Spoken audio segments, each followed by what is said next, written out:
খুবই দুঃখিত যে আমাদের নেতা এতজন উপস্থিত, এরা সবাই খেটেছেন এই রাস্তার জন্য। আমি এই সময়ের অল্পতার জন্য আজকে আমরা ভিত্তিপত্র স্থাপন করলাম, কাজ শুরু হয়ে যাবে। এটা ছোট রাস্তা, 12 কিলোমিটার রাস্তা, কিন্তু এইখান থেকে সবচেয়ে সুবিধা হবে, আপনারা এয়ারপোর্ট যেতে পারবেন। 4 লেন হবে, পুরো রাস্তাটা আরসিসি হবে যাতে সহজে ভাঙবে না। 4 লেন, তার ফলে এই এলাকার লোক অতি সহজে আপনার শহর এলাকায় যেতে, এয়ারপোর্টে যাবেন, শহরেও যাবেন। আমরা ওদিকে সিলেট ঢাকা 6 লেন, কোনো কোনো জায়গায় কাজ শুরু হয়ে গেছে, ইনশাল্লাহ সেইটাও শেষ হবে। আর সিলেট থামাবিল আবার 4 লেন, এইটারও টেন্ডার কিছু হয়ে গেছে। তখন এই এলাকায় আনাগোনার জন্য সিলেট একটা আধ্যাত্মিক নগরী, পর্যটকদের নগরী, অনেক সুবিধা। সবচেয়ে সুবিধা হবে আপনাদের, বিশেষ করে সুবিদ বাজার, আম্বরখানা, আপনার চৌকি দিকি, এই ট্রাকের জায়গায় মানুষ বড় কষ্ট করে, লাইন ধরে ট্রাক যায়। এইটা হয়ে গেলে তারা কিন্তু আর শহরের ভিতর ঢুকবে না। শহরের লোকরা যানজটে ব্যস্ত, খুব হয়রানিতে থাকে।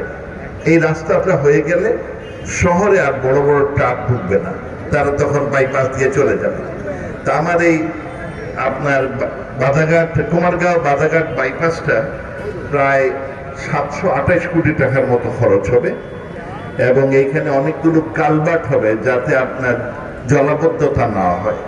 12টির মতো কালভার্ট, 24টি কালভার্ট হবে।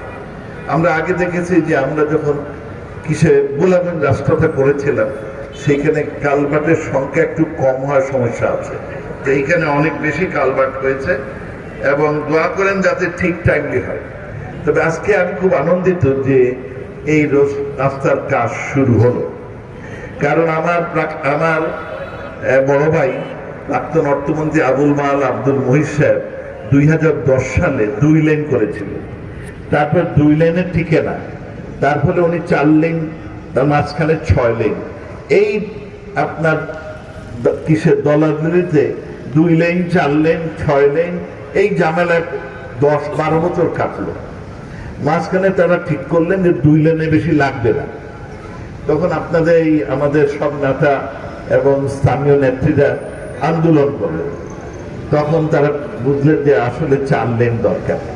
এখন 4 লেন, এই 4 লেনটা হবে কুমারগাঁও বাধাঘাট বাইপাস 4 লেন। এইটা হলে পরে শুধু এই এলাকার না, শহরের লোকেরও মঙ্গল হবে। শেখ হাসিনার সরকার জনগণের মঙ্গল চান।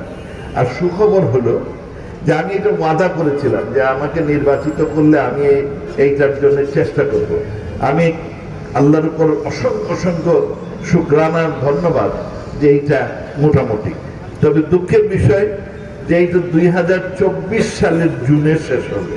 আমি চাইছিলাম 2023 সালে যাতে শেষ হয়, কিন্তু কিছুটা এইটার জন্য যারা সাহায্য করেছেন আমাকে, আমাদের একজন অতিরিক্ত সচিব ছিলেন আনোয়ার চৌধুরী সাহেব, অনেক আমাকে তথ্য দিয়েছেন, এবং নজরুল সাহেব আগের প্রাক্তন আপনার সচিব সাহেব।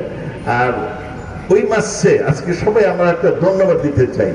এইখানে আমাদের অতিরিক্ত আপনার প্রধান প্রকৌশলী আছেন ফজল আব্দি সাহেব। He is a man of spirit, spirited লোক উনি। আমার আরেকটি রোড হচ্ছে এয়ারপোর্ট টু আম্বরখানা, 4 লেন, অনেক দিনের ধরে টাল বাহানা হচ্ছে। ফজল আব্দি সাহেব আসার পরে আমার এইটা প্ল্যানটা এখন সরকারের মন্ত্রণালয়ে গেছে। এইটা হইলে পরে এই পুরো এলাকাটাই জুড়ে চলবে। তারপরে উনি আরেকটা কাজ করেছেন, সেটা হলো আমার যে কিংস ব্রিজ আছে, অতি পুরানো কিংস ব্রিজ, ওইটাতে তো গাড়ি টাড়ি চলে না, তো মানুষজন তো অনেক, সেইখানে আমরা আরেকটা ব্রিজ করতেছি কিংস ব্রিজের সাথে মিলে। এইটা মোটামুটি প্ল্যান শেষ। এখন দোয়া করেন ওইটা যেন অ্যাপ্রুভাল হয়, তাহলে আমাদের এই যানজট অনেক কমবে। আর আমাদের এই কিসের অ্যাসিস্ট্যান্ট চিফ ইঞ্জিনিয়ার জন্য উই শুড থ্যাংক হিম, কারণ he is taking lot of interest. আজকে আরেকটু সুখবর, আমরা এখানে আমাদের এই বহুদিনের প্রত্যাশা যখন শুরু করলাম, আজকে সারা দেশের জন্য সুখবর।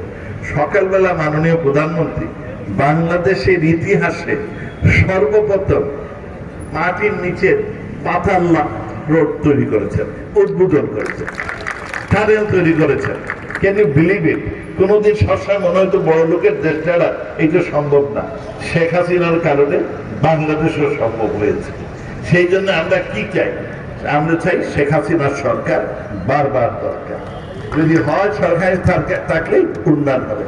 আমরা একটু রাস্তাঘাটে পিছিয়ে, কিন্তু আপনাদের আমি আশ্বাস দিতে পারি 1 বছরের মধ্যে শহরের এই রাস্তা আম্বরখানা টু টুকের বাজার এইটাও 4 লেন এবং আরসিসি হচ্ছে, কাজ শুরু হয়ে গেছে। আপনার যতগুলো রাস্তা আছে সিলেট শহরে, আমরা এগুলো উন্নয়নের প্রজেক্ট হাতে নেওয়া হয়েছে 700 কোটি টাকার। ইনশাআল্লাহ আপনাদের এই হয়রানি, এই রাস্তাঘাটের হয়রানি ইনশাআল্লাহ দূর হবে, দোয়া করে। আমি চাই আগামীতে এই এলাকা একটা অত্যন্ত উন্নত এলাকা হবে। জিনিস জমি জমার দাম বাড়বেই তো বটেই, কারণ আপনার কমিউনিকেশনের দিক থেকে এই জায়গা খুব উত্তম জায়গা হবে। এইখান থেকে এয়ারপোর্ট যেতে পারবেন, এইখান থেকে কিছু দূর গেলেই 6 লেন, তেতলিতে 6 লেনে ঢুকবেন, ঢাকায় চলে যাবেন। So this is going to be a very important area. আর আমি আরো আনন্দিত, আপনারা সেদিন আমার বড় ভাই আবুল মাল আব্দুল মুহিতের অনেক স্বপ্ন ছিল, উনি চাইছিলেন যে এই এলাকাটাকে উন্নত সিলেট করে বানাবেন, ওনার একটা স্বপ্ন। এইখানে উনি এই ত্রিমুখীতে একটা সুন্দর পরিকল্পনা হাতে নিয়েছিলাম। এই ত্রিমুখী পরিকল্পনা কাজ হয় নাই, কিন্তু আগামীতে আমরা কার্যকর, আপনারা এখানে আবুল মাল আব্দুল মুহিত কর্নার তৈরি করেছেন। ইনশাল্লাহ আমরা আমাদের প্ল্যান অনুযায়ী খুব সুন্দর দৃষ্টিনন্দন এই ত্রিমুখীটা আমরা তৈরি করব আশা করি। আমি আপনাদের সবাইকে অসংখ্য ধন্যবাদ জানাই। আপনারা কষ্ট করে এসেছেন, আমাদের উপরে শেখ হাসিনার উপরে ভরসা রাখেন। ভরসা রাখলে পরে, গতকালকে সকালে ওনার সাথে আমার অনেকক্ষণ আলাপ হয়েছে, এবং ইনশাল্লাহ আমাদের যত ধরনের সমস্যা থাকবে, প্রজেক্ট থাকবে, ওনার কাছে নিলে, বিকজ উনি খুব সহনশীল, আমাদের সিলেটের প্রতি খুব দরদি। তো আমরা এগুলো আপনাদের এই এলাকায়, আপনাদের বোধহয় একটা কি চেয়েছেন, ফায়ার স্টেশন। আমি সিলেটে আসার পরে আমরা 8টা ফায়ার স্টেশন করেছি। এই এলাকায় কেন নাই আই ডোন্ট নো, বিকজ আগে একটা ছিল, আর গত কয়েক বছরে 5-6 বছরে আমরা 8টা প্ল্যান নিয়েছি। সুতরাং ইট শুড বি ডান। আর আরেকটি জিনিস শুনে বলেছেন, আমরা এনিওয়ে আপনাদের দাবি দেওয়া যা থাকবে উইল ডু ইট, ধাপে ধাপে উইল ডু ইট। সবচেয়ে বড় কথা হলো আমরা চাই যে আমাদের মানুষ সুখে থাকবে, শান্তিতে থাকবে। সম্প্রতির লোকের জিনিসপত্রের দাম একটু বেড়েছে, সরকার চেষ্টা করছে যে দাম সহনশীল অবস্থায় যাতে রাখে। দামটা আমাদের কারণে বাড়ে নাই, বাড়ছে বৈশ্বিক কারণে। আমরা চেষ্টা করতেছি যে আমরা এটা আপনার সহনশীল। আপনাদের অসংখ্য ধন্যবাদ। জয় বাংলা, জয় বঙ্গবন্ধু।